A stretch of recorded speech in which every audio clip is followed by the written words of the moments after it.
तभी तो शादी के बाद भी मेरे ससुराल आकर बैठ गई, मेरा पीछा ही नहीं छोड़ना चाहती। अब आप ही बताओ ऐसा क्या करूं जिससे मैं अपनी काली बहन का पीछा छुड़ा सकूं।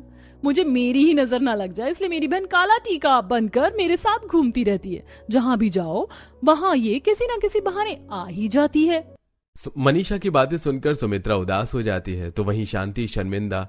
अब कुछ ही देर में सुमित्रा अपने परिवार के साथ नदी का पुल पार करते हुए अपने घर आती है। पर काजल आज फिर से इतनी ज्यादा दुखी हो जाती है कि वो शाम के वक्त अकेले नदी पर जाकर बैठ जाती है। दिवाकर उसके पास आता है और उससे उसकी उदासी की वजह पूछता है। तुमने बताया था तुम जब उदास होती हो तो नदी के पास आकर बैठती हो, क्या हुआ? तुम उदास हो क्यों? अगर मैं मनीषा की तरह गोरी होती तो शायद मनीषा मुझे अपनी बहन कह पाती, पर आज उसने माँ जी के सामने भी मेरी इंसल्ट की। बस यही सोचकर परेशान हूँ, माँ जी क्या सोच रही होंगी। बहू रात गई बात गई, अब घर में चलो। वैसे भी कुछ दिनों बाद तुम्हारा बर्थडे आ रहा है और ये तुम्हारा ससुराल में पहला बर्थडे है, तो मैं चाहती हूँ कि हम तुम्हारे बर्थडे पर कुछ स्पेशल करें और सभी मेहमानों को भी बुलाएं। पर मैं नहीं चाहती कि मेरा बर्थडे मने। अगर मेरे काले रंग की वजह से आपको भी लोगों के सामने शर्मिंदा होना पड़ा तो?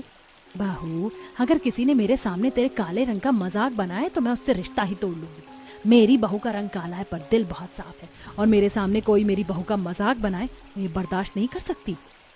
सुमित्रा की बातें सुनकर काजल अपनी सास के गले लग जाती है, तो वहीं शांति को मनीषा का बर्ताव बिल्कुल पसंद नहीं आता और इसलिए वो उससे नाराज रहने लगती है। यहाँ तक कि वो घर से नौकरों की भी छुट्टी कर देती है और घर की जिम्मेदारी मनीषा के ऊपर छोड़ देती है।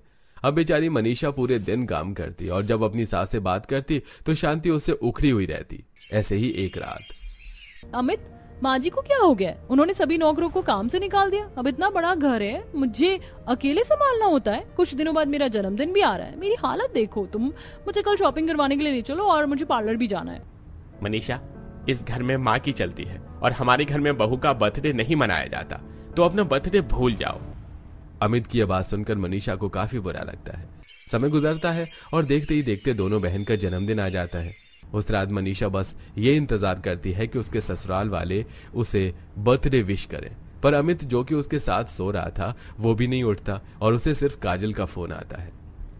थैंक गॉड तूने मेरा फोन उठा लिया। Happy birthday. भगवान करे तू 1000 साल जिए और हमेशा खुश रहे। तेरे पास कभी खुशियों की कमी ना हो।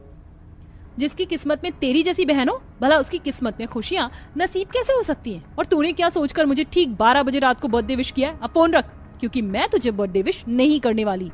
इतना बोलकर मनीषा फोन रख देती है और अमित सारी बातें सुन लेता है।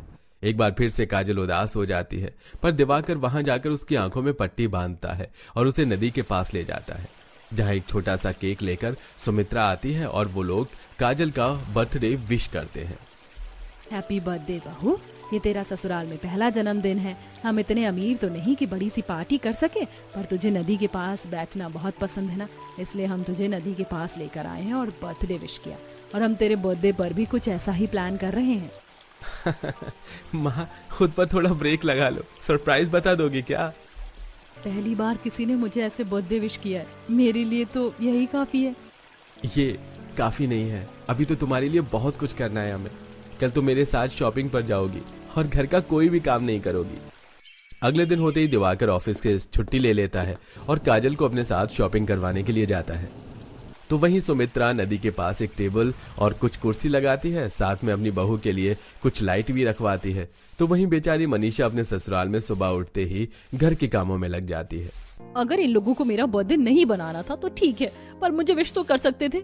पर इन्हें तो मेरा बर्थडे ही याद नहीं है, विश क्या करेंगे। घर की सफाई करके मनीषा रसोई में जाती है और अपनी पसंद का खाना बनाने की तैयारी करने लगती है। तभी वहां शांति करिश्मा के साथ आती है। भाभी, ये सब क्या है? ये चाउमीन, बर्गर, चीज, सब्जियां क्या बना रही हो आप?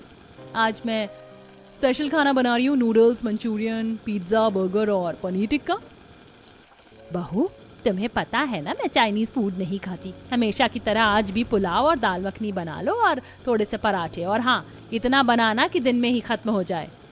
पर माँ जी आज। पर क्या बहू, जितना बोला है उतना करो। और हाँ, शाम को तैयार है ना, हम सब तुम्हारी बहन के घर जा रहे हैं। जानती हो ना, आज तुम्हारी बहन का जन्मदिन है, उसके घर वालों ने उसके लिए छोटी सी बर्थडे पार्टी प्लान की है।